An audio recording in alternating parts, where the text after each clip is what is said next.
17년을 찾았습니다. 특급 호텔 대연 회장. 300명의 하객들이 숨을 죽였다. 화려한 샹들리에 아래 칠순잔치를 위해 모인 사람들의 시선이 한 곳에 꽂혀 있었다. 정장을 입은 한 노신사가 무릎을 꿇고 있었다. 그것도 평범한 옷차림의 젊은 여성 앞에서. 노신사의 목소리가 떨렸다. 그의 눈에서 눈물이 흘러내렸다. 여성은 놀란 표정으로 그를 바라보았다. 그녀의 손이 미세하게 떨리고 있었다. 당신이 그때 그 아이였군요. 주변 사람들이 웅성거리기 시작했다. 저 분이 누구시지? 회장님이 왜 저러시는 거야? 대체 무슨 일이야? 누군가의 얼굴이 새하얗게 질렸다. 몇몇은 다리가 후들거려 의자를 붙잡았다. 방금까지 그 여성을 무시하고 비웃던 사람들이었다. 이럴 수가! 우리가 누구한테? 충격과 공포가 연 회장을 휩쓸었다. 대체 무슨 일이 벌어진 걸까? 평범해 보였던 그 여성에게 어떤 비밀이 숨겨져 있었던 걸까? 그리고 왜 한국 최고의 재벌 회장이 그녀 앞에 무릎을 꿇은 걸까? 이 이야기는 한 달 전부터 시작되었다. 아니, 정확히는 17년 전부터였다. 하지만 그건 아직 아무도 모르는 이야기였다. 강서연의 하루는 새벽 5시에 시작되었다. 알람이 울리기 전에 눈이 떠졌다. 몸이 기억하고 있었다. 늦잠을 자면 안 된다는 것을. 그녀는 조용히 이불을 걷어냈다. 옆에서 자고 있는 남편을 깨우지 않으려 숨소리조차 죽였다. 어두운 거실을 지나 주방으로 향했다. 창밖은 아직 깜깜했다. 불을 켜자 주방이 밝아졌다. 냉장고를 열고 재료를 꺼냈다. 시어머니가 좋아하는 된장찌개, 시아버지가 즐기는 북어국, 남편의 도시락, 그리고 시누이가 먹을 샌드위치까지. 가족 5명의 아침상을 혼자 준비했다. 칼질 소리가 고요한 새벽을 깼다. 파를 썰고 두부를 자르고 계란을 풀었다. 1시간이 지나자 상이 차려졌다. 김치, 나물, 조림, 찌개. 6가지 반찬이 가지런히 놓였다. 7시가 되자 시어머니가 나왔다. 아침이 늦었네. 서연은 고개를 숙였다. 죄송합니다. 시어머니는 상을 훑어보았다. 뭔가 마음에 안 드는 표정이었다. 된장찌개가 왜 이렇게 싱거워? 어제도 말했잖아. 다시 끓이겠습니다. 그래, 빨리. 시아버지 오시기 전에. 서연은 찌개를 다시 냄비에 부었다. 간장을 조금 더 넣고 끓였다. 시아버지가 식탁에 앉았다. 신문을 펼치며 한마디 했다. 국이 식었네. 바로 데워드리겠습니다. 그녀는 북어국을 다시 데웠다. 손이 데일 것 같은 뜨거운 냄비를 맨손으로 들었다. 8시 남편이 나왔다. 여보, 도시락. 네, 여기 있어요. 고마워. 남편은 도시락을 들고 현관으로 향했다. 뒤돌아보지 않았다. 시누이 민지는 9시가 넘어서야 나타났다. 화장을 하고 향수를 뿌린 모습이었다. 형수, 커피. 지금 내려드릴게요. 아메리카노로. 연하게. 서연은 커피를 내렸다. 민지는 한 모금 마시고는 찡그렸다. 이게 연한 거야? 다시 해. 네. 2번째로 내린 커피를 건넸다. 민지는 휴대폰만 보며 받았다. 고맙다는 말은 없었다. 10시, 집안 청소가 시작되었다. 거실, 방 3개, 화장실 2개, 주방. 40평 넘는 집을 혼자 쓸고 닦았다. 청소기 소리가 요란했다. 서연은 소파 밑까지 꼼꼼히 청소했다. 시어머니가 지나가다 말했다. 창문도 닦아. 먼지 쌓였어. 네, 어머님. 그리고 이불 빨래도 하고. 알겠습니다.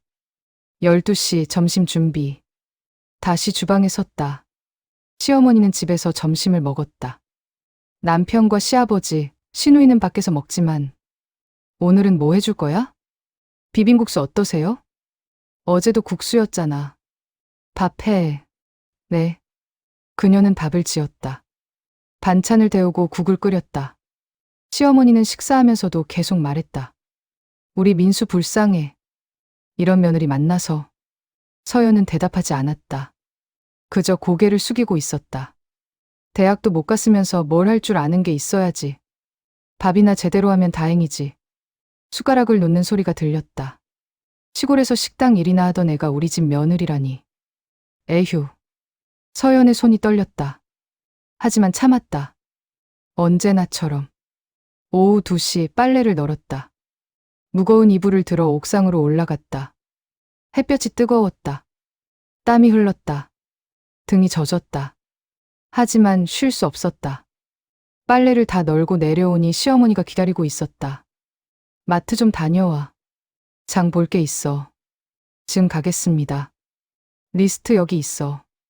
빠뜨리지 말고. 서연은 리스트를 받았다. 20가지가 넘는 품목이 빽빽하게 적혀 있었다. 마트까지는 걸어서 20분. 무거운 장바구니를 들고 왕복 40분을 걸었다. 집에 돌아오니 오후 5시였다. 저녁 준비 시간이었다. 오늘은 손님 오셔. 삼촌네 가족. 시어머니의 말에 서연의 얼굴이 굳었다. 손님이 오면 준비할 게 2배로 늘어났다. 몇 분이나 오시나요? 5명. 음식 푸짐하게 해. 네. 그녀는 다시 주방에 섰다. 이번엔 10가지 음식을 준비해야 했다. 칼을 들었다. 손이 아팠다. 아침부터 쉬지 않고 일한 탓이었다. 하지만 멈출 수 없었다. 저녁 7시 손님들이 도착했다. 어머, 형님. 그래, 왔니? 큰 시아버지 가족이 들어왔다. 화려한 옷차림에 명품 가방을 든 모습이었다. 서연은 현관에서 허리를 굽혀 인사했다. 어서 오세요. 그들은 서연을 거들떠보지도 않고 거실로 들어갔다. 음식 나와? 시어머니가 물었다. 서연은 고개를 끄덕였다. 거의 다 됐습니다. 빨리 해. 손님들 기다리시잖아. 그녀는 주방으로 뛰어갔다. 접시에 음식을 담고 상을 차렸다. 상을 내오자 모두들 음식을 보며 이야기를 나누었다. 서연에 대한 이야기는 없었다. 그녀는 투명인간이었다. 밤 10시 설거지가 끝났다. 10명이 먹은 그릇들을 혼자 닦았다. 손은 물에 불어 쭈글쭈글해졌다. 주방을 정리하고 나오니 11시였다. 거실에는 아무도 없었다. 모두 자기 방으로 들어간 뒤였다. 서연은 소파에 앉았다. 처음으로 앉는 순간이었다. 발이 아팠다. 허리가 끊어질 것 같았다. 눈물이 났다. 하지만 올 수도 없었다. 시어머니가 들을까봐. 그녀는 조용히 눈물을 닦았다. 이것이 강서연의 하루였다. 어제도, 오늘도, 내일도 똑같을 하루. 아무도 모르는 그녀의 고통. 아무도 신경 쓰지 않는 그녀의 아픔. 하지만 곧 모든 것이 바뀔 운명이었다. 그녀가 누구인지 어떤 사람인지 모두가 알게 될 날이 다가오고 있었다. 추석이 다가왔다. 서연에게 명절은 지옥이었다. 일주일 전부터 준비가 시작되었다. 시어머니가 리스트를 건넸다. 이번엔 친척들 20명 넘게 와. 음식 푸짐하게 준비해. 네, 어머님. 그리고 집 청소도 완벽하게. 구석구석. 서연은 매일 장을 보러 다녔다. 무거운 장바구니를 들고 오르막길을 올랐다. 명절 음식 재료들이 냉장고를 가득 채웠다. 전을 부칠 재료, 나물을 무칠 재료, 갈비찜을 만들 고기. 추석 이틀 전부터 본격적인 작업이 시작되었다. 혼자였다. 시어머니도 시누이도 돕지 않았다. 너 하는 게 익숙하잖아. 우리가 하면 오히려 방해돼. 시어머니의 말이었다. 서연은 새벽부터 밤까지 주방에 서 있었다. 전을 부치고 나물을 무치고 잡채를 만들었다. 손가락에 화상을 입었다. 뜨거운 기름이 튀었지만 치료할 시간도 없었다. 밤 12시가 넘어서야 준비가 끝났다. 냉장고에는 20가지가 넘는 음식이 가득했다. 서연은 주방 바닥에 주저앉았다. 다리에 힘이 풀렸다. 하지만 내일이 더 두려웠다. 추석 당일 아침 6시. 현관 초인종이 울리기 시작했다. 왔어요. 시어머니가 반갑게 문을 열었다. 큰 시아버지 가족이었다. 형님, 오랜만이에요. 그래, 잘 지냈지? 큰 시아버지 박종철은 위풍당당한 모습이었다. 명품 시계를 차고 고급 양복을 입었다. 옆에 선 큰 시어머니 정순자도 화려했다. 명품 한복에 금목걸이를 주렁주렁 걸었다. 서연아, 인사드려. 시어머니가 눈빛으로 재촉했다. 서연은 깊이 허리를 숙였다. 안녕하세요. 큰 시어머니는 서연을 위아래로 훑어보았다. 코웃음을 쳤다. 쯧쯧 명절인데 옷은 그게 뭐니? 서연은 평범한 남색 원피스를 입고 있었다. 죄송합니다. 우리 조카 며느리가 이러니까 집안 망신이지. 큰 시아버지가 거실로 들어가며 말했다. 형님 며느리는 그래도 괜찮잖아. 우리 조카 며느리는. 에휴. 서연은 입술을 깨물었다. 곧이어 다른 친척들이 도착하기 시작했다. 신우이 민지는 친구들과 함께 왔다. 그녀는 화려한 한복을 입고 화장을 진하게 했다. 언니, 오랜만이에요.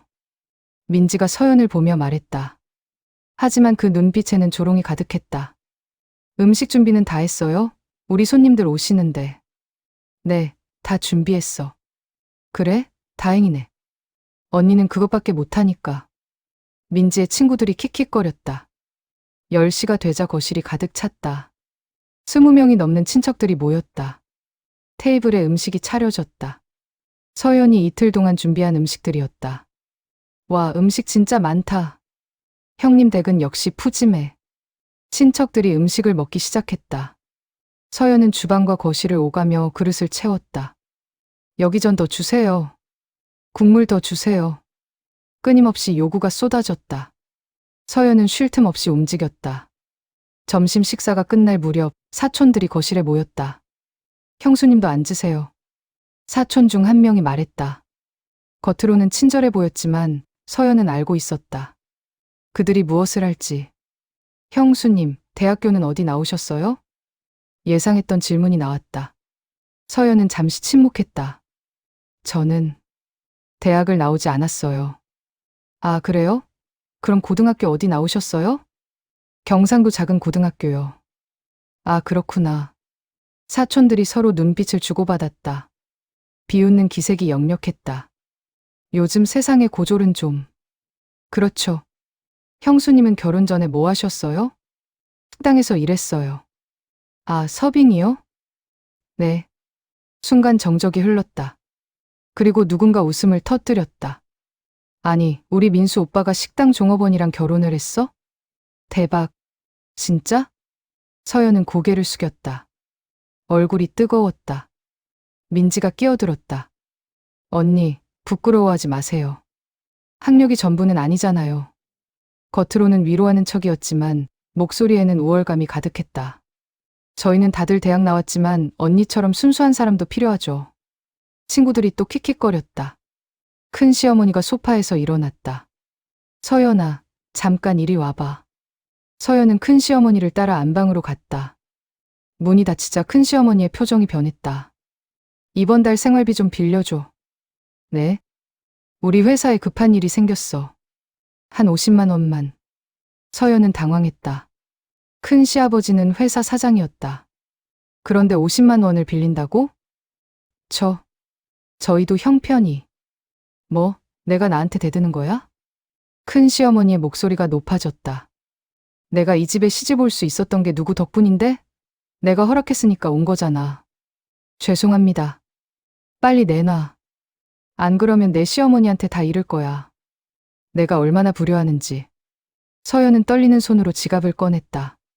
그 안에 있던 50만 원을 건넸다. 남편 민수가 준 생활비 전부였다.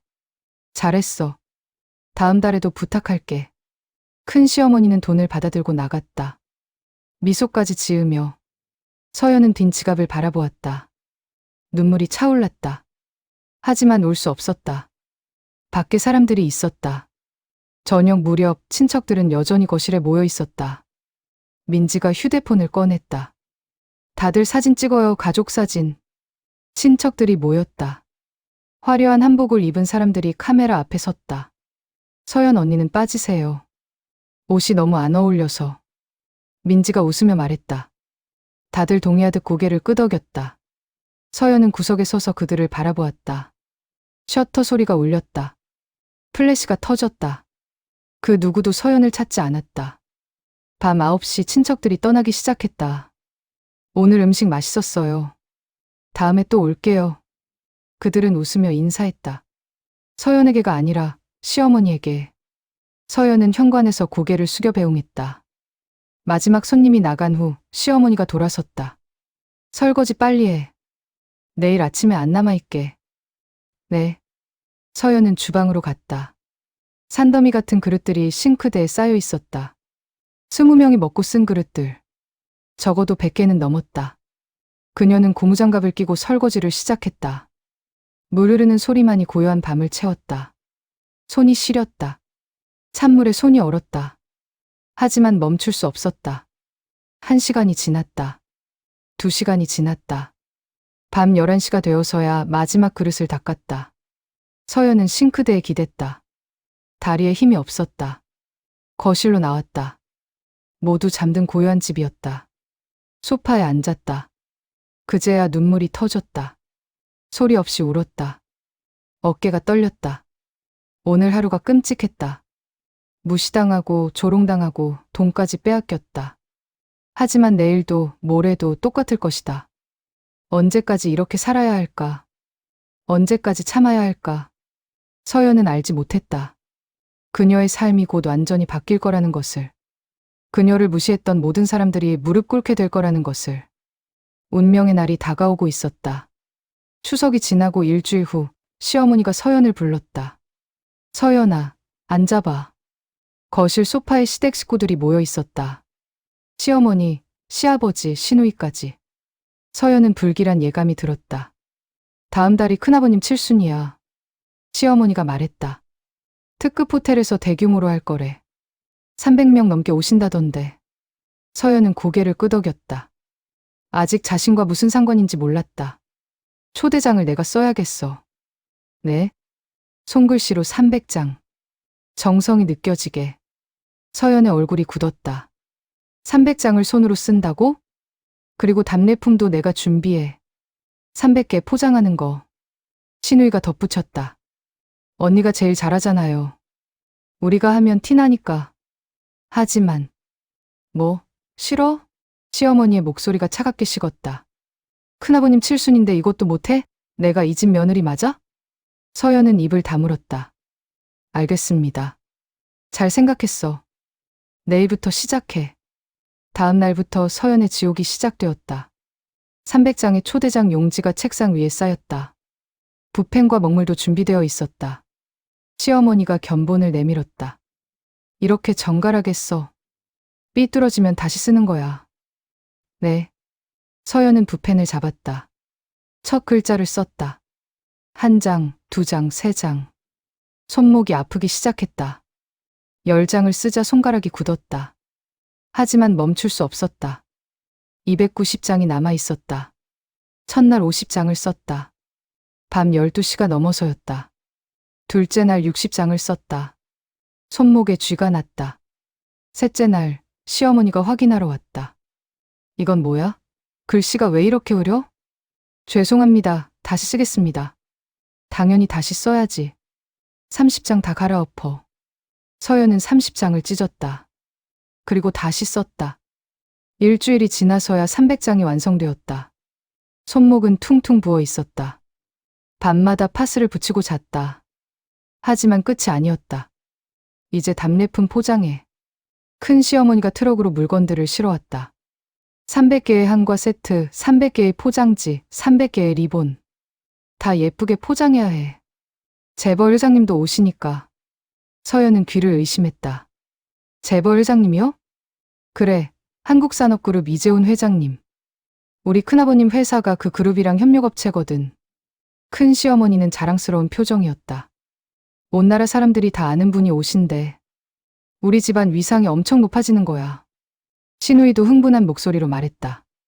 대박이에요. 회장님을 직접 볼 수 있다니. 그러니까 완벽하게 준비해야 해. 조금이라도 실수하면 큰일 나. 시어머니가 서연을 쏘아보았다. 너 같은 애가 회장님 앞에 나서면 창피하니까 당일에는 구석에 처박혀 있어. 네. 서연은 답례품 포장을 시작했다. 한과를 꺼내고 포장지로 감싸고 리본을 묶었다. 한 개당 10분씩 걸렸다. 300개면 3,000분. 50시간이었다. 하루에 10시간씩 작업해도 닷새가 걸렸다. 서연은 내일 새벽부터 밤까지 작업했다. 시사도 제대로 못했다. 빨리빨리 해. 시간 없어. 시어머니가 재촉했다. 사흘째 되는 날 서연은 뜨거운 글루건을 만지다가 손을 대었다. 아, 손목에 화상을 입었다. 빨갛게 부풀어 올랐다. 하지만 치료할 시간이 없었다. 그녀는 화상 부위에 밴드만 붙이고 계속 작업했다. 그때 소매가 걷혔다. 손목이 드러났다. 그곳에는 새로 생긴 화상 외에 다른 흉터가 있었다. 오래된 흉터였다. 울퉁불퉁하고 넓은 화상 자국. 17년 전에 생긴 것이었다. 서연은 황급히 소매를 내렸다. 아무도 보지 못하게. 그 흉터를 보면 질문이 쏟아질 것이다.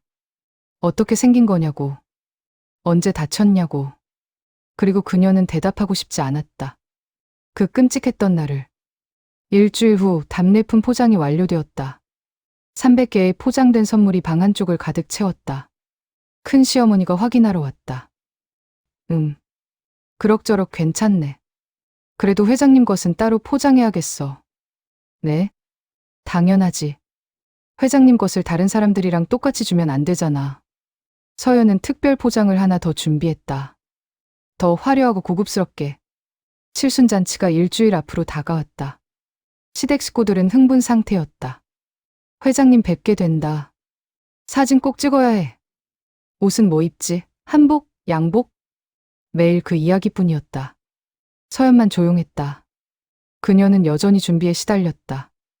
호텔과 연락하고 좌석 배치도를 만들고 메뉴를 확인하고 모든 자빌이 그녀의 몫이었다.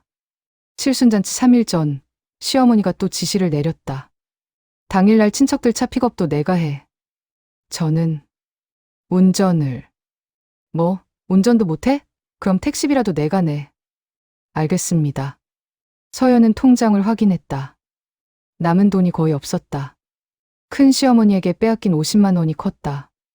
이번 달 생활비로 받은 돈도 얼마 남지 않았다. 하지만 어쩔 수 없었다. 그녀는 자신의 돈으로 택시비를 냈다. 이틀 전 리허설이 있었다. 호텔 대연회장에 가족들이 모였다. 좌석을 확인하고 동선을 점검했다. 화려한 샹들리에가 빛났다. 300명을 수용할 수 있는 거대한 공간이었다. 회장님 좌석은 여기. 큰 시아버지가 단상 바로 앞 테이블을 가리켰다. 우리 가족은 옆 테이블이고. 서연은 가족 명단을 확인했다. 그녀의 이름은 없었다. 저는 너는 주방 쪽에 있어. 시어머니가 차갑게 말했다. 회장님 보시기 창피하니까. 손님들 접대나 해. 서연은 아무 말도 하지 못했다. 리허설이 끝나고 집으로 돌아오는 길. 차 안에서 신우이가 신나게 떠들었다. 내일 모레면 회장님 보는 거야. 진짜 실화야? 사진 찍어서 SNS에 올려야지. 대박 나겠다. 언니는 사진 찍지 마요. 우리 가족들만. 민지가 서연을 보며 웃었다. 서연은 창밖을 바라보았다. 아무 대꾸도 하지 않았다. 집에 도착했다. 모두 각자 방으로 들어갔다. 서연은 거실에 남았다. 소파에 앉아 손목을 바라보았다. 소매를 걷어 올렸다. 오래된 화상 흉터가 드러났다. 울퉁불퉁한 흉터. 17년 전 그날의 증거. 그날 이후 그녀의 인생이 바뀌었다. 모든 것을 잃었다. 하지만 아무도 몰랐다. 그녀가 누구인지, 무엇을 했는지. 그녀는 조용히 소매를 내렸다. 모레면 칠순잔치였다. 재벌 회장이 온다고 했다. 한국산업그룹 이재훈 회장. 서연은 그 이름을 떠올렸다. 어딘가 익숙한 이름이었다. 하지만 기억나지 않았다. 17년이 너무 오래전이었다. 그녀는 몰랐다. 그 회장이 17년 전 그 사람이라는 것을. 자신을 17년 동안 찾아 헤맨 사람이라는 것을. 그리고 이틀 후 모든 것이 밝혀지게 될 거라는 것을. 운명의 톱니바퀴가 돌아가기 시작했다. 칠순잔치 당일 아침. 서연은 새벽 4시에 일어났다. 오늘은 평소보다 일찍 움직여야 했다. 호텔로 먼저 가서 최종 점검을 해야 했다. 답례품 300개를 옮기고 좌석을 다시 확인하고 꽃장식을 점검해야 했다. 택시를 타고 호텔에 도착했다. 아직 해가 뜨지 않은 시각이었다. 대연 회장은 고요했다. 서연은 혼자 짐을 나르기 시작했다. 답례품 상자들을 연회장 입구에 배치했다. 등이 땀으로 젖었다. 좌석 배치를 다시 확인했다. 이름표를 하나하나 점검했다. 6시가 되자 호텔 직원들이 출근했다. 고생하셨어요. 벌써 다 준비하셨네요. 아니에요. 서연은 지친 얼굴로 웃었다. 9시, 시댁 식구들이 도착했다. 시어머니는 화려한 분홍색 한복을 입었다. 금비녀를 꽂고 진주 목걸이를 했다. 시누이 민지는 연두색 한복에 화장을 진하게 했다. 휴대폰으로 셀카를 찍고 있었다. 언니, 우리 사진 찍어요. 민지가 서연을 불렀다. 서연은 검은색 정장을 입고 있었다. 한복을 입으라는 허락을 받지 못했다. 너는 한복 입으면 어울리지도 않아. 그냥 정장이나 입어. 시어머니의 말이었다. 서연은 카메라를 들었다. 가족들이 포즈를 취했다. 셔터를 눌렀다. 플래시가 터졌다. 잘 나왔어요? 네, 잘 나왔습니다. 그럼 이제 가서 접수 좀 봐. 손님들 오시기 시작할 거야. 서연은 입구로 갔다. 접수 테이블 앞에 섰다. 하객들이 하나둘씩 도착하기 시작했다. 안녕하세요. 박명록에 기재해주세요. 답례품은 퇴장하실 때 받아가시면 됩니다. 그녀는 기계적으로 안내했다. 11시 연회장이 사람들로 가득 찼다. 300명의 하객. 화려한 한복과 양복으로 치장한 사람들. 웅성거리는 소리가 연회장을 채웠다. 큰 시아버지는 단상에서 미소 짓고 있었다. 오늘의 주인공이었다. 정오가 가까워졌다. 갑자기 입구 쪽이 소란스러워졌다. 회장님 오셨다. 이재훈 회장님이시다. 사람들이 입구로 몰렸다. 서연도 고개를 돌렸다. 멀리서 한 무리의 사람들이 들어오고 있었다. 중앙에 한 노신사가 걸어오고 있었다. 60대 초반으로 보이는 품위 있는 모습이었다. 네이비색 양복을 입었다. 고급스러운 시계를 차고 있었다. 그의 주변으로 비서들과 경호원들이 따라왔다. 한국산업그룹 이재훈 회장이었다. 사람들이 박수를 쳤다. 연 회장이 술렁였다. 큰 시아버지가 황급히 달려갔다. 회장님, 오셔서 감사합니다. 초대해 주셔서 감사합니다. 축하드립니다. 이재훈 회장은 차분한 목소리로 말했다. 시댁 식구들도 우르르 몰려갔다. 회장님, 저희가 조카 가족입니다. 시어머니가 깍듯이 인사했다. 반갑습니다. 민지는 눈을 반짝이며 회장을 쳐다보았다. 휴대폰을 꺼내려다가 참았다. 회장이 자리에 앉자 행사가 시작되었다. 사회자가 마이크를 잡았다. 축하 인사가 이어졌다. 서연은 구석에 서서 지켜보았다. 그녀의 자리는 없었다. 식사 시간이 되었다. 웨이터들이 음식을 나르기 시작했다. 고급 한정식이 차려졌다. 서연은 주방 쪽으로 이동했다.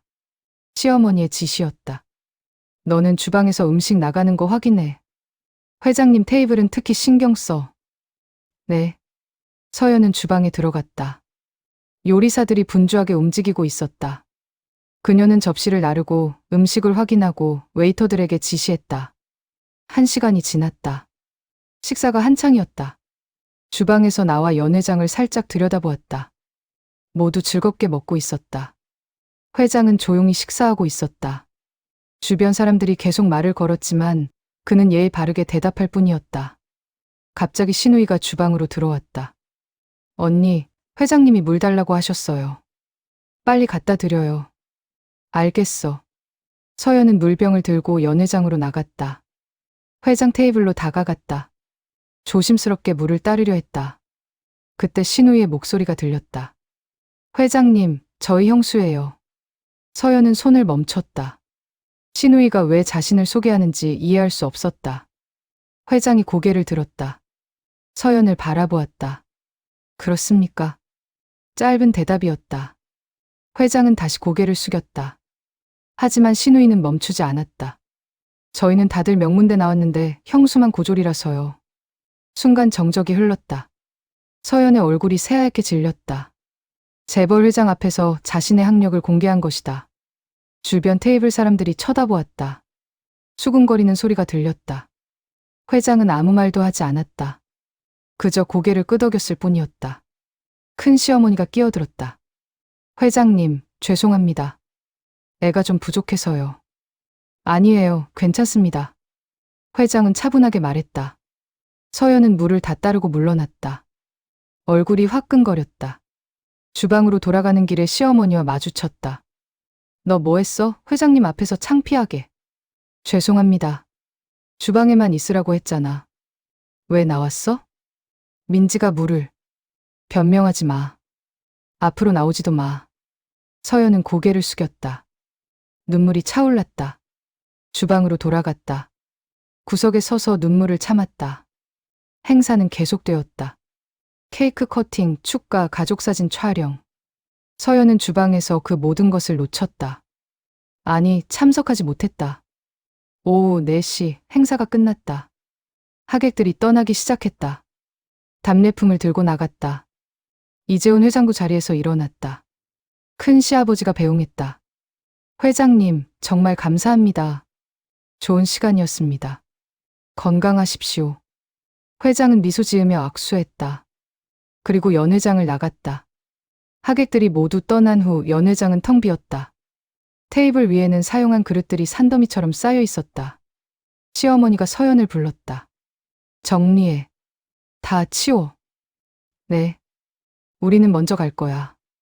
너는 끝나고 와. 시댁 식구들은 모두 떠났다. 화려한 한복을 입고 웃으며 나갔다. 서연만 남았다. 그녀는 혼자 테이블을 정리하기 시작했다. 300명이 사용한 그릇들. 끝도 없이 쌓인 접시들. 호텔 직원들이 도와주었지만 서연은 계속 움직였다. 2시간이 지났다. 해가 지기 시작했다. 마지막 테이블을 닦았다. 의자를 정리했다. 연 회장은 깨끗해졌다.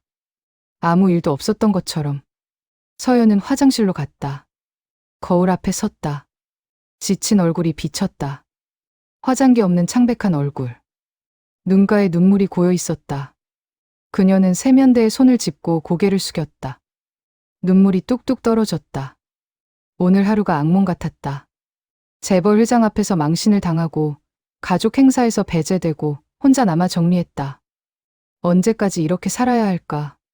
서연은 몰랐다. 이것이 마지막 굴욕이라는 것을. 내일이면 모든 것이 바뀐다는 것을. 그녀를 무시했던 모든 사람들이 후회하게 될 거라는 것을. 운명은 이미 준비되어 있었다. 연회장 정리를 마친 서연은 호텔 주방으로 갔다. 직원들이 마무리 작업을 하고 있었다. 큰 냄비들이 싱크대에 쌓여 있었다. 수고하셨습니다. 서연은 인사하고 물을 한 잔 마셨다. 목이 탔다. 그때 주방장이 다가왔다. 손님 괜찮으세요? 얼굴이 안 좋아 보이시는데. 괜찮습니다. 조금 피곤해서요. 커피라도 한 잔 드릴까요? 아니에요. 괜찮습니다. 서연은 미소 지으려 했지만 입가가 떨렸다. 주방을 나와 복도로 향했다. 집에 가야 했다. 하지만 다리에 힘이 없었다. 벽에 기대 잠시 멈춰 섰다. 심호흡을 했다. 눈물이 또 차올랐다. 참아야 했다. 아직 호텔 아니었다. 복도 한쪽에 급탕기가 있었다. 뜨거운 물을 받아 마시려고 다가갔다. 컵을 들고 버튼을 눌렀다. 뜨거운 물이 쏟아졌다.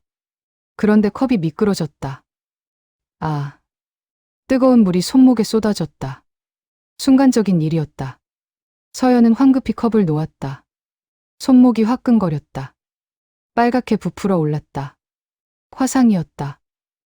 아, 그녀는 재빨리 화장실로 뛰어갔다. 찬물을 틀고 손목을 담갔다. 시원한 물이 화상 부위를 식혔다. 아픔이 조금 가라앉았다. 소매가 젖었다. 그녀는 소매를 걷어 올렸다. 그때 거울에 비친 자신의 손목을 보았다. 새로 생긴 화상 옆에 오래된 흉터가 드러나 있었다. 울퉁불퉁한 화상 자국. 17년 전의 흔적. 서연은 그 흉터를 가만히 바라보았다. 17년 전 그날. 공장 화재. 불길 속에서 누군가를 끌어냈던 기억. 그리고 자신도 불에 타며 느꼈던 고통. 어머니를 잃었던 그날. 서연은 고개를 저었다. 생각하고 쉬지 않았다. 황급히 소매를 내리려 했다. 하지만 젖은 소매가 잘 내려가지 않았다. 바로 그때였다. 화장실 문이 열렸다. 아니, 화장실이 아니었다. 서연은 급탕기 옆 세면대에 있었다. 복도 한쪽이었다. 누군가 복도를 지나가고 있었다. 서연은 고개를 들었다. 그리고 얼어붙었다. 이재훈 회장이었다. 그는 화장실에서 나오는 길이었다. 비서들보다 앞서 걷고 있었다. 회장이 서연을 보았다. 찬물에 손을 담그고 있는 그녀를. 괜찮으십니까? 회장이 물었다. 따뜻한 목소리였다. 아, 네. 괜찮습니다. 서연은 황급히 손을 뺐다. 소매를 내리려 했다. 하지만 회장의 시선이 그녀의 손목에 멈췄다. 정확히는 손목의 흉터에. 회장의 눈이 커졌다. 얼굴에서 혈색이 사라졌다. 저 흉터는. 그의 목소리가 떨렸다. 서연은 당황했다. 왜 회장이 자신의 흉터를 보고 놀라는지 이해할 수 없었다. 어렸을 때 다쳤습니다. 어떻게 다치셨습니까? 회장이 한 걸음 다가왔다. 그의 손이 떨리고 있었다. 사고였습니다. 서연의 대답에 회장이 숨을 멈췄다. 언제였습니까? 17년 전입니다. 회장의 얼굴이 일그러졌다.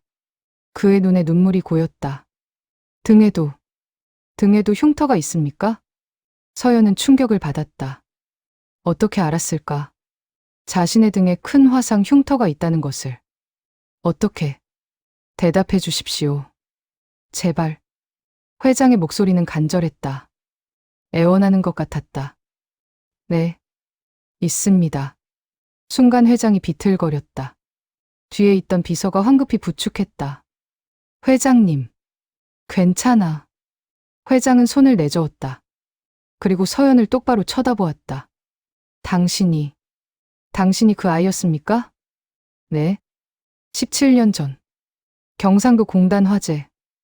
회장의 말에 서연의 몸이 굳었다. 공장에서 저를 구해준. 서연은 말을 잃었다. 머릿속이 하얘졌다. 17년 전 그날. 불길 속에서 구해낸 그 사람. 의식을 잃고 쓰러져 있던 중년 남성. 회장이 떨리는 손을 뻗었다. 서연의 손을 잡았다. 17년을 찾았습니다. 그의 눈에서 눈물이 흘러내렸다. 제 목숨을 구해주신 분을 온 나라를 뒤져도 찾지 못했습니다. 서연은 멍하니 그를 바라보았다. 눈앞에 이 사람이 그때 그 사람이라고? 한국 최고의 재벌 회장이? 저는 그냥 아닙니다. 회장이 고개를 저었다. 당신은 제 생명의 은인입니다. 14살 어린 몸으로 불길 속에 뛰어들었습니다. 당신이 아니었다면 저는 죽었을 겁니다. 회장의 목소리가 떨렸다. 그리고 당신은 중화상을 입었습니다. 제 때문에. 서연은 고개를 저었다. 아닙니다. 저는 괜찮았습니다. 괜찮지 않았습니다. 회장이 단호하게 말했다. 제가 조사했습니다. 당신은 6개월 입원했고 어머니를 그 사고로 잃었습니다. 서연의 눈에서 눈물이 흘렀다. 어머니. 그날 공장에서 일하시다가 돌아가신 어머니. 미안합니다. 정말 미안합니다. 회장이 서연의 손을 꽉 잡았다. 17년 동안 당신을 찾았습니다. 은혜를 갚고 싶었습니다. 하지만 찾을 수 없었습니다. 그런데 오늘 이렇게 만나게 되다니. 회장은 말을 잇지 못했다. 감정이 복받쳐 올랐다. 복도가 고요했다. 두 사람만의 시간이었다. 17년 만의 재회. 은인과 생명을 구한 사람의 만남. 회장은 천천히 무릎을 꿇었다. 안 됩니다. 서연이 황급히 그를 붙잡았다. 일어나세요, 제발. 아닙니다. 이것이 제가 해야 할 일입니다. 회장은 무릎을 꿇은 채 말했다. 당신께 제대로 감사드리지 못했습니다. 17년이 늦었지만 지금이라도 일어나세요. 서연은 울고 있었다. 눈물이 멈추지 않았다. 회장이 천천히 일어났다.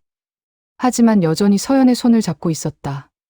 제발, 제가 은혜를 갚을 수 있게 해주십시오. 저는 아무것도 원하지 않습니다. 그렇다 해도 저는 해야 합니다. 회장의 목소리는 단호했다. 당신이 어떻게 살아왔는지 오늘 제가 봤습니다. 서연이 고개를 들었다. 주방에서 혼자 일하시는 모습을, 가족들에게 무시당하는 모습을. 회장의 얼굴에 분노가 스쳤다. 제 은인이 이렇게 살고 계셨다니. 아닙니다. 내일 다시 뵙겠습니다. 회장이 말했다. 그때 제대로 이야기하겠습니다. 당신께 드려야 할 것들을. 저는 정말 내일 오후 2시 이 호텔 라운지에서 뵙겠습니다. 회장은 명함을 꺼내 서연에게 건넸다. 꼭 나와 주십시오. 그리고 그는 돌아섰다. 비서들을 이끌고 복도를 걸어갔다. 서연은 그 자리에 멈춰 서 있었다. 손에는 회장의 명함이 들려 있었다. 한국산업그룹 회장 이재훈. 그녀는 명함을 바라보았다. 그리고 자신의 손목을 보았다. 17년 전의 흉터.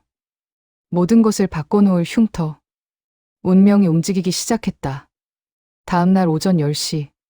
서연의 휴대폰이 울렸다. 시어머니였다. 여보세요? 서연아, 당장 호텔로 와. 네, 무슨 일이세요? 큰아버님이 부르셔. 회장님이 우리 가족 다시 만나고 싶다시네. 서연의 심장이 뛰었다. 뭐라고 하셨어요? 이유는 모르겠어. 어제 뭔가 좋게 보신 모양이야. 어쨌든 1시까지 와. 늦지 마. 전화가 끊겼다. 서연은 명함을 꺼냈다. 오후 2시라고 회장이 말했었다. 하지만 시댁에서는 1시라고 했다. 그녀는 옷을 갈아입었다. 어제와 같은 검은 정장을 입었다. 거울을 보았다. 창백한 얼굴이 비쳤다. 심호흡을 했다. 그리고 집을 나섰다. 호텔에 도착하니 정오였다. 로비에는 이미 시댁 식구들이 모여 있었다.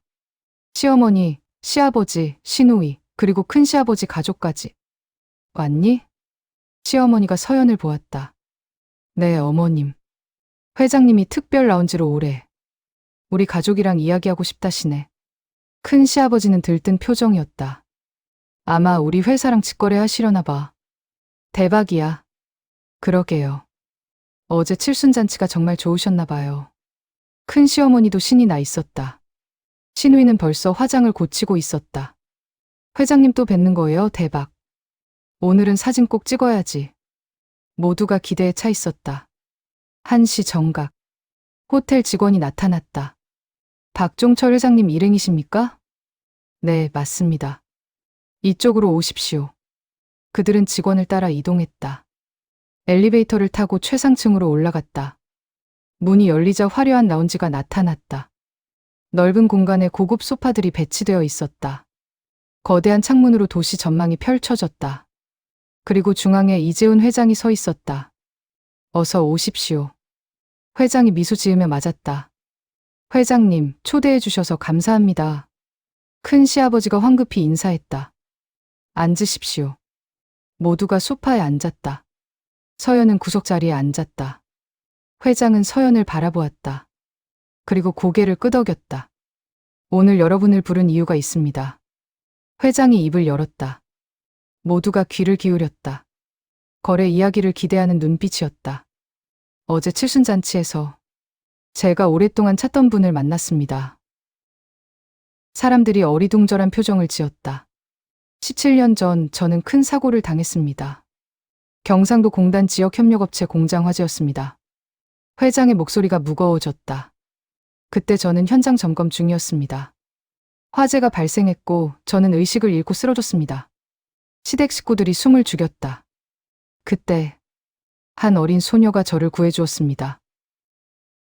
14살 소녀였습니다. 그 작은 몸으로 불길 속에서 저를 끌어냈습니다. 회장의 눈에 눈물이 맺혔다. 그 소녀는 중화상을 입었습니다. 손목과 등에 3도 화상을. 6개월을 입원했습니다. 서연은 고개를 숙였다. 손이 떨렸다. 그리고 그 소녀의 어머니는 그 화재로 돌아가셨습니다. 시어머니의 얼굴이 굳었다. 17년 동안 저는 그 소녀를 찾았습니다. 은혜를 갚고 싶었습니다. 하지만 찾을 수 없었습니다. 회장이 천천히 일어섰다. 그런데 어제 이 자리에서 만났습니다. 그가 서연을 바라보았다. 모든 사람들의 시선이 서연에게 향했다. 강서연 씨. 회장이 그녀의 이름을 불렀다. 서연은 고개를 들었다. 눈물이 차올랐다. 제 생명의 은인입니다. 순간 정적이 흘렀다. 시어머니의 입이 떡 벌어졌다. 시누이는 얼굴이 새하얗게 질렸다. 큰 시아버지는 이해할 수 없다는 표정이었다. 저 며느리가요? 시어머니가 떨리는 목소리로 물었다. 그렇습니다. 회장이 고개를 끄덕였다. 어제 우연히 손목의 흉터를 보고 알았습니다. 그 독특한 화상 자국. 17년 동안 잊을 수 없었던. 신우이가 서연을 쳐다보았다. 믿을 수 없다는 눈빛이었다. 그래서 오늘 여러분을 부른 겁니다. 회장이 말했다. 제 은인의 가족분들께 말씀드리고 싶었습니다. 그는 천천히 서연에게 다가갔다. 서연 씨, 일어나 주십시오. 서연은 떨리는 다리로 일어났다. 회장이 그녀 앞에 섰다. 그리고 천천히 무릎을 꿇었다. 안 됩니다. 서연이 외쳤다. 하지만 회장은 멈추지 않았다. 17년. 늦었지만 진심으로 감사드립니다. 회장이 고개를 숙였다. 라운지가 고요했다. 시댁 식구들은 그저 얼어붙어 있었다. 한국 최고의 재벌 회장이 며느리 앞에 무릎 꿇은 모습을. 시어머니는 입술이 파르르 떨렸다. 어제까지 무시하고 괴롭히고 하녀처럼 부렸던 며느리. 그 며느리가 재벌 회장의 생명의 은인이었다. 큰 시어머니는 얼굴에서 혈색이 사라졌다. 50만 원을 뜯어냈던 조카 며느리. 고졸이라고 무시했던 며느리. 그 며느리가 이런 사람이었다. 신우이 민지는 휴대폰을 떨어뜨렸다. 어제 회장 앞에서 형수의 학력을 폭로했던 것이, SNS에 조롱하는 글을 올렸던 것이, 모든 것이 떠올랐다. 회장이 일어났다. 하지만 여전히 서연의 손을 잡고 있었다. 여러분께 부탁드립니다. 그가 시댁 식구들을 돌아보았다. 이분을, 제 은인을 소중히 대해 주십시오. 목소리에 단호함이 섞여 있었다. 17년 전 이분이 아니었다면 저는 이 자리에 없습니다. 한국산업그룹도 없습니다. 시아버지가 헛기침을 했다. 아무 말도 할 수 없었다. 제가 조사한 바로는. 회장이 말을 이었다. 서연 씨가 이 가정에서 많은 고생을 하셨다고 들었습니다. 시어머니의 얼굴이 굳었다. 혼자 집안일을 도맡고 무시를 당하고 큰 시어머니는 눈을 내리깔았다. 어제 칠순잔치 준비도 혼자 하셨다고요. 회장의 시선이 날카로워졌다. 제 은인께서 이런 대접을 받으신다니 참으로 마음이 아픕니다. 라운지에 무거운 침묵이 흘렀다. 죄송합니다. 시어머니가 떨리는 목소리로 말했다. 저희가 몰라봤습니다. 저도 정말 죄송합니다. 큰 시어머니도 고개를 숙였다. 신우이는 울음을 터뜨렸다. 형수님, 미안해요. 제가 너무했어요. 서연은 눈물을 닦았다. 괜찮습니다. 괜찮지 않습니다. 회장이 단호하게 말했다. 하지만 서연 씨께서 용서하신다면 저도 더 이상 말씀드리지 않겠습니다. 그는 비서에게 눈짓했다. 비서가 서류 가방을 열었다. 서연 씨, 이것은 제가 준비한 것입니다. 서류들이 테이블 위에 놓였다. 강남 아파트 등기부등본, 10억 원 수표, 그리고 우리 그룹 이사직 제안서입니다. 시댁 식구들의 눈이 커졌다. 10억 원, 강남 아파트, 그룹 이사. 하지만 회장이 서연을 바라보았다. 제가 알기로 서연 씨는 이런 것들을 원하지 않으신다고 들었습니다. 서연이 고개를 끄덕였다. 저는 그냥 사람을 도왔을 뿐입니다. 보답을 바라지 않았습니다. 그렇기에 더욱 존경스럽습니다. 회장이 미소 지었다. 그렇다면 제가 다른 제안을 드리겠습니다. 어려운 이들을 돕는 재단을 만들겠습니다. 서연 씨의 이름으로. 서연의 눈이 커졌다. 화재 사고 피해자들, 고아가 된 아이들을 돕는 재단입니다. 서연 씨께서 이사장을 맡아주신다면 저는 가장 자격이 있으신 분입니다. 회장이 단호하게 말했다. 당신이야말로 그들의 고통을 이해하시니까요. 서연은 눈물을 흘렸다. 시댁 식구들은 그저 지켜볼 뿐이었다. 그들이 무시했던 며느리. 그 며느리가 이런 사람이었다. 운명은 완전히 뒤바뀌었다. 회장의 제안이 끝난 후 라운지에는 침묵이 흘렀다. 시어머니가 먼저 입을 열었다. 서연아. 떨리는 목소리였다. 왜 말하지 않았니? 회장님을 구했다는 걸. 서연은 고개를 저었다. 말할 필요가 없었습니다. 하지만 저는 그냥 평범하게 살고 싶었습니다. 서연의 목소리는 조용했다. 17년 전 그날, 저는 모든 것을 잃었습니다. 어머니를, 집을, 평범한 일상을. 그녀의 눈에 눈물이 고였다. 6개월 입원하고 나왔을 때, 저는 혼자였습니다. 14살 고아가 되었습니다. 시댁 식구들은 숨을 죽이고 들었다. 친척들이 잠깐 거둬줬지만 환영받지 못했습니다. 고등학교 졸업하고 식당에서 일했습니다. 그때 민수 씨를 만났습니다. 서연이 처음으로 남편을 보았다. 남편 민수는 고개를 숙이고 있었다. 눈물을 흘리고 있었다. 민수 씨는 처음으로 저를 따뜻하게 대해준 사람이었습니다. 제 과거를 묻지 않았습니다. 그냥 저를 받아줬습니다. 여보. 민수의 목소리가 떨렸다. 그래서 결혼했습니다. 평범한 가정을 꾸리고 싶었습니다. 누군가의 은인이 아니라 그냥 평범한 사람으로 살고 싶었습니다. 회장이 고개를 끄덕였다. 그래서 침묵하신 겁니까? 네. 서연이 대답했다. 만약 제가 회장님을 구했다고 말했다면 모든 게 달라졌을 겁니다. 사람들이 저를 다르게 봤을 겁니다. 저는 그저 며느리로, 아내로 평범하게 살고 싶었습니다. 신우이가 흐느끼기 시작했다. 형수님, 미안해요. 제가 정말 괜찮아요. 서연이 말했다. 저는 원망하지 않아요. 하지만 저는 형수님을 그렇게. 민지는 말을 잇지 못했다. SNS에 올렸던 글들, 친구들 앞에서 했던 조롱들이 떠올랐다. 큰 시어머니도 일어섰다. 서연아. 아니, 서연 씨. 그녀는 떨리는 손으로 지갑을 꺼냈다.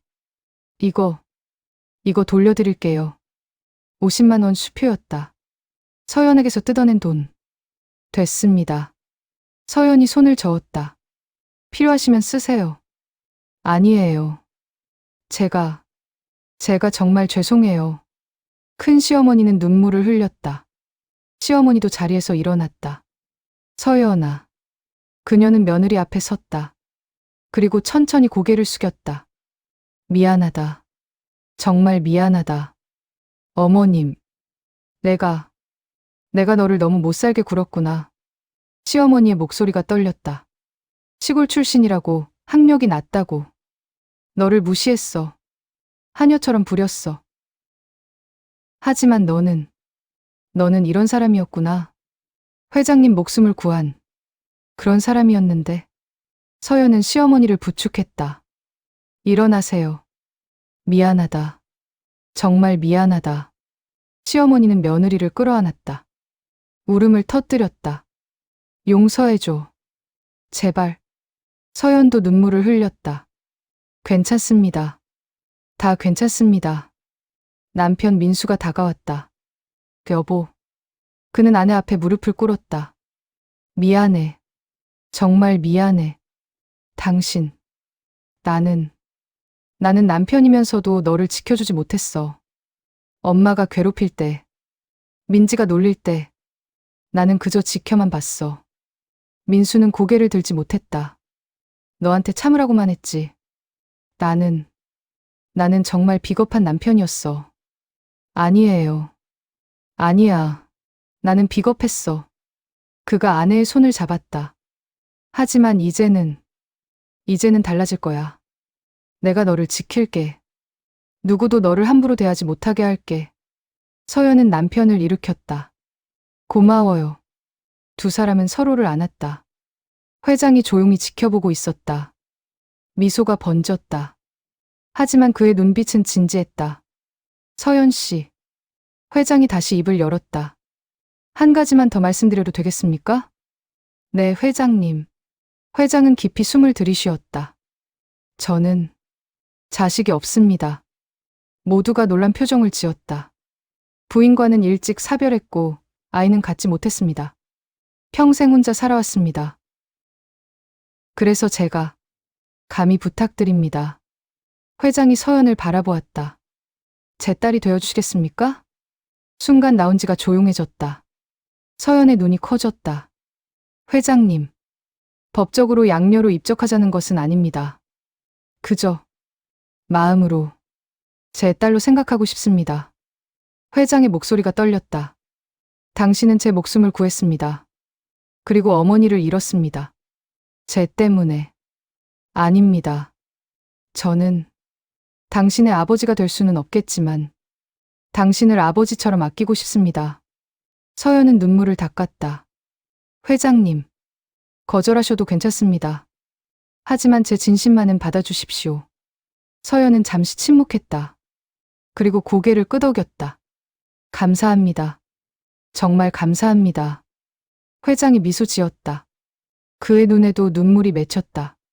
제가 감사합니다. 그는 서연의 손을 잡았다. 이제 당신은 혼자가 아닙니다. 제가 있습니다. 힘들 때 언제든 연락하십시오. 당신의 아버지로서 돕겠습니다. 서연은 고개를 숙였다. 눈물이 뚝뚝 떨어졌다. 17년 만에 생긴 가족, 17년 만에 느끼는 따뜻함. 시어머니가 다가왔다. 서연아. 아니, 따님. 그녀는 회장을 보았다. 회장님의 딸이시니 이제 제가 따님을 며느리로 모시는 게 아니라. 아닙니다. 서연이 손을 저었다. 저는 여전히 며느리예요. 그리고 그냥 서연이에요. 저는 변한 게 없어요. 어제의 저와 오늘의 저는 같은 사람이에요. 서연이 미소 지었다. 그러니 그냥 예전처럼 대해주세요. 시어머니는 고개를 저었다. 아니야. 예전처럼은. 안 돼. 이제는 제대로 대할 거야. 며느리로서가 아니라 우리 가족으로. 서연은 시어머니를 안았다. 라운지에 따뜻한 분위기가 흘렀다. 17년의 비밀이 밝혀졌다. 오해가 풀렸다. 그리고 진짜 가족이 되었다. 석 달 후 서울 중심부의 새로운 건물이 문을 열었다. 희망나눔 재단. 화재 피해자와 고아들을 돕는 재단이었다. 이재훈 회장이 설립하고 강서연이 이사장을 맡았다. 개관식 날 많은 사람들이 모였다. 기자들, 사회단체 관계자들, 그리고 시댁 가족들도 있었다. 서연은 단상에 섰다. 검은색 정장이 아닌 베이지색 원피스를 입었다. 안녕하십니까. 희망나눔재단 이사장 강서연입니다. 그녀의 목소리는 떨렸지만 힘이 있었다. 저는 17년 전 화재로 어머니를 잃었습니다. 14살에 고아가 되었습니다. 청중들이 조용히 들었다. 그때 느꼈던 외로움, 두려움. 그 아픔을 잊을 수 없습니다. 이 재단은 그런 아픔을 겪는 분들을 돕기 위해 만들어졌습니다. 혼자가 아니라는 것을 알려드리기 위해서입니다. 박수가 터져나왔다. 객석에서 시어머니가 눈물을 닦았다. 남편 민수도 박수를 쳤다. 회장은 앞자리에서 미소 지으며 지켜보고 있었다. 1년이 흘렀다. 서연의 삶은 완전히 달라졌다. 아침 6시 그녀는 여전히 일찍 일어났다. 하지만 이제는 집안일 때문이 아니었다. 재단 업무 때문이었다. 거실로 나오자 시어머니가 식탁을 차리고 있었다. 어머님, 제가 할게요. 아니야, 앉아. 내가 할게. 시어머니는 며느리를 자리에 앉혔다. 어머님이 하시면 제가. 괜찮아. 너는 재단 일로 바쁘잖니. 이 정도는 내가 해야지. 식탁에는 따뜻한 음식이 차려져 있었다. 시어머니가 직접 만든 음식이었다. 잘 먹겠습니다. 많이 먹어. 요즘 너무 바빠 보여서 걱정이야. 남편이 넥타이를 매며 나왔다. 여보, 오늘 재단 행사 있지? 내가 차로 데려다 줄게. 괜찮아요. 택시 타고. 아니야. 내가 데려다 줄게. 당연한 거야. 민수는 아내의 가방을 들어주었다. 신우이 민지도 나타났다. 형수님, 이거 보세요. 휴대폰을 내밀었다. SNS 화면이었다. 제가 재단 홍보글 올렸어요. 친구들이 다들 응원한대요. 예전에 조롱하는 글을 올리던 그 SNS였다. 이제는 응원하는 글로 가득했다. 고마워, 민지야. 당연하죠. 형수님 일인데요. 출근길 차 안에서 남편이 말했다. 여보, 이번 주말에 회장님 댁에 초대받았어. 아, 맞다. 식사하러 오래. 긴장되네. 회장님 댁에 가는 거. 서연이 웃었다. 편하게 생각해요. 아버지 같은 분이니까. 그래도 재벌 회장님인데 그 전에 저를 구해준 분이에요. 재단에 도착하자 직원들이 인사했다. 이사장님, 안녕하세요. 네, 안녕하세요. 서연은 사무실로 들어갔다. 책상 위에 서류들이 쌓여 있었다. 화재 피해자 지원 신청서, 고아 장학금 명단, 재활 프로그램 계획서. 그녀는 하나하나 검토했다. 김철수 군 13살. 부모님을 화재로. 서연은 신청서를 읽으며 눈시울이 붉어졌다. 자신과 같은 아이들. 그들을 도울 수 있다는 것이 감사했다. 오후, 재단 건물 로비에서 한 소녀를 만났다. 14살쯤 되어 보이는 아이였다. 화상 흉터가 팔에 있었다. 안녕하세요. 서연이 다가갔다. 안녕하세요. 소녀는 수줍게 인사했다. 저도 너와 같은 흉터가 있어. 서연은 소매를 걷어 올렸다. 손목에 화상 흉터가 드러났다. 소녀의 눈이 커졌다. 정말요? 응. 내가 지금 힘들겠지만 괜찮아질 거야. 흉터는 아픔의 증거이기도 하지만 살아남았다는 증거이기도 해. 소녀가 눈물을 흘렸다. 힘내. 언니가 도와줄게. 서연은 소녀를 안았다. 저녁, 시댁 집으로 돌아왔다. 큰 시아버지 가족이 와 있었다. 서연아, 왔니? 큰 시어머니가 반갑게 맞았다. 네, 안녕하세요. 요즘 재단 일로 바쁘다며? 무리하지 마. 괜찮습니다. 그나저나 이거. 큰 시어머니가 봉투를 꺼냈다. 재단에 기부하려고. 많지는 않지만. 아니에요, 감사합니다. 서연은 봉투를 받았다. 100만 원이 들어 있었다. 예전에 50만 원을 뜯어가던 그 사람이 이제는 기부를 하고 있었다. 저녁 식사 자리. 온 가족이 둘러앉았다. 웃음소리가 끊이지 않았다. 서연아, 국 더 먹어. 시어머니가 국을 떠주었다. 감사합니다. 민수야, 너도 더 먹어. 네, 엄마. 평범한 가족의 저녁 식사. 하지만 서연에게는 꿈 같은 순간이었다. 1년 전만 해도 상상할 수 없었던 광경. 주말, 회장의 집. 넓은 저택에 서연과 민수가 초대받았다. 어서 오세요. 회장이 직접 문을 열어주었다. 아버님. 서연은 회장을 그렇게 부르기 시작했다. 딸, 잘 왔어. 회장도 서연을 딸이라 불렀다. 식탁에는 정성스러운 음식이 차려져 있었다. 오늘은 내가 직접 만들었어. 회장님께서 직접요? 민수가 놀랐다. 내 딸을 위해서라면 당연하지. 회장이 웃었다. 식사 중에 회장이 물었다. 재단 일은 어때? 보람 있습니다. 힘들지만 행복합니다. 그래, 다행이야. 아버님 덕분입니다. 아니야, 내 덕분이지. 회장이 서연의 손을 잡았다. 너는 17년 전 내 목숨을 구했어. 그리고 지금은 더 많은 사람들을 구하고 있어. 내가 자랑스럽다. 서연은 눈물을 참았다. 저야말로. 감사합니다. 저택 정원을 걷는 길. 회장이 조용히 말했다. 서연아, 너는 아니? 네? 왜 그때 나를 구했는지. 서연은 잠시 생각했다. 그냥 사람이 죽어가고 있었으니까요. 보답을 바라지 않았지? 네. 그것이 진짜 선함이야. 회장이 미소 지었다. 세상에는 두 종류의 사람이 있어. 보답을 바라고 선행하는 사람과 그냥 해야 할 일이라 생각하는 사람. 너는 후자야. 그래서 더 아름다운 거야. 서연은 고개를 숙였다. 저는 그저 좋은 사람이지. 회장이 그녀의 어깨를 두드렸다. 평생 그렇게 살아줘. 나는 그것만으로도 충분히 자랑스러워. 해가 지고 있었다. 노을이 하늘을 붉게 물들였다. 서연은 하늘을 바라보았다. 17년 전 어머니를 잃고 혼자가 된 그날. 모든 것이 끝났다고 생각했다. 하지만 끝이 아니었다.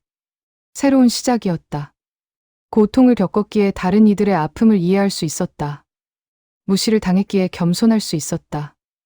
외로웠기에 가족의 소중함을 알았다. 그리고 이제 그녀는 더 이상 혼자가 아니었다. 사랑하는 남편이 있었다. 변한 시댁 가족들이 있었다. 그리고 아버지 같은 회장님이 있었다. 서연은 미소 지었다. 인생에서 진짜 중요한 것은 돈도 명예도 지위도 아니었다. 그저 진심으로 서로를 아끼는 마음. 그것이 진정한 가치였다. 그녀는 그것을 이제 알았다. 그리고 그 가치를 평생 지키며 살아갈 것이다. 노을이 지고 있었다.